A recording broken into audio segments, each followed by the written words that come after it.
A retired Sussex priest has been jailed for 6.5 years today for sexually abusing a string of young men, including a boy of 14. Vickery House from Hand Cross near Crawley carried out the abuse in the 1970s and 80s. 3 of his victims were also assaulted by the disgraced former Bishop of Lewes, Peter Ball. This afternoon, Sussex police released a letter of apology that Bishop Peter Ball sent to one of Vickery House's alleged victims in 1984, showing he knew about his friend's behaviour decades before they were both brought to justice. John Young reports from the Old Bailey. He arrived at court, luggage in tow, knowing he faced prison for offences in the 70s and 80s against 3 young men and a 14-year-old boy. Do you have a message for your victims, Reverend? Do you accept that you did anything wrong? To your victims? Do you accept you did anything wrong? Any apology? Any apology? In court, House's defence barrister said he was profoundly sorry, ashamed, distressed he may have hurt other people. I think the reputation of the church is under severe question at the minute. I think that Chichester, that while they are saying that they are reviewing and reflecting on their practice, they still have a lot of questions to ask themselves. House now becomes the second Sussex cleric to be sentenced in barely 3 weeks. He helped Peter Ball, the former Bishop of Lewes, to run special events for young people, filmed for a documentary here. Earlier this month, Ball was given a 2-year, 8-month sentence after admitting molesting some of them. But did the 2 men work in league with each other? A letter released today shows that the bishop was aware of allegations against House in the mid-80s. A young man had written to him saying he'd been abused, and he replied, "I'm sad beyond words and wished I'd known sooner." He went on to apologise as sincerely and deeply as I know how. He also told the young man he had taken those steps to ensure nothing like it happens again, but the following year it did.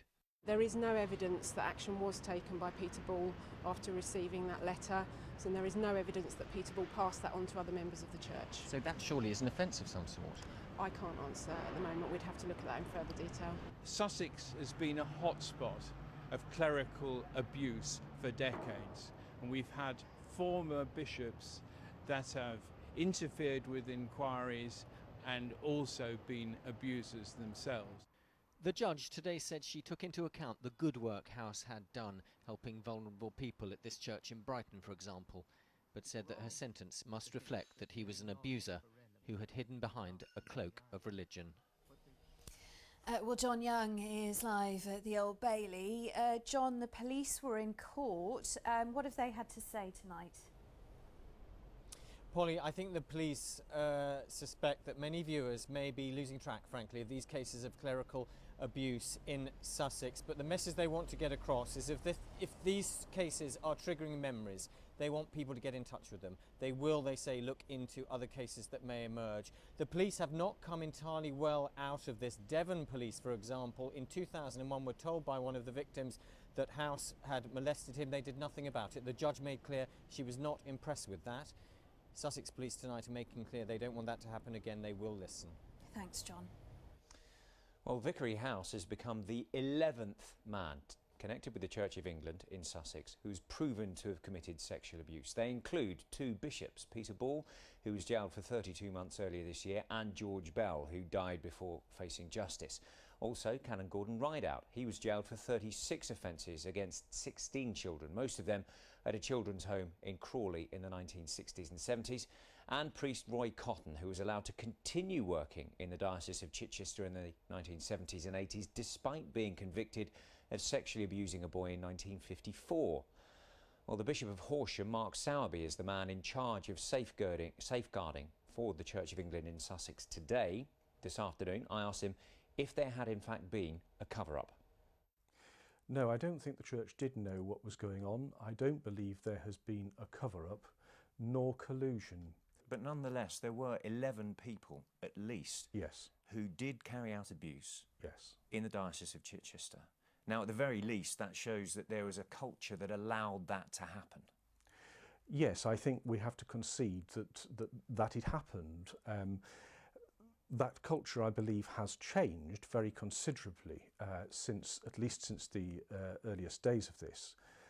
So we're not in the same place we were, but we concede that things were wrong, that responses when people came forward were inadequate, and we believe that that is now significantly better. Because I think the point that I'm trying to get at is that George Bell, who was a revered figure within the church, it's now acknowledged carried out abuse. Peter Ball, who was a revered figure within the church, carried out abuse. They were senior figures within the clergy in Sussex. Did their positions allow them to have an atmosphere whereby other abusers were able to come to the church, and whether it was a deliberate policy or whether it was simply by turning a blind eye, those other abusers were allowed to carry on?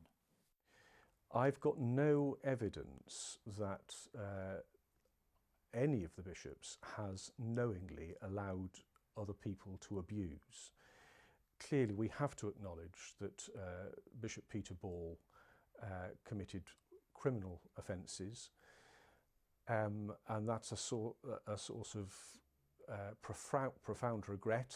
It's a source of shame to us, and those who do abuse other people cause not only enormous distress to their victims, but also to those who are betrayed by them, to the trust that is knocked in other people. Bishop, thank you very much. You're welcome. Well, earlier this month, the Archbishop of Canterbury announced that there will be an independent review into Bishop Peter Ball's crimes. The Church says that the findings will be made public, but no dates have yet been set, and you can see more of my interview with Bishop Sowerby on our Facebook page.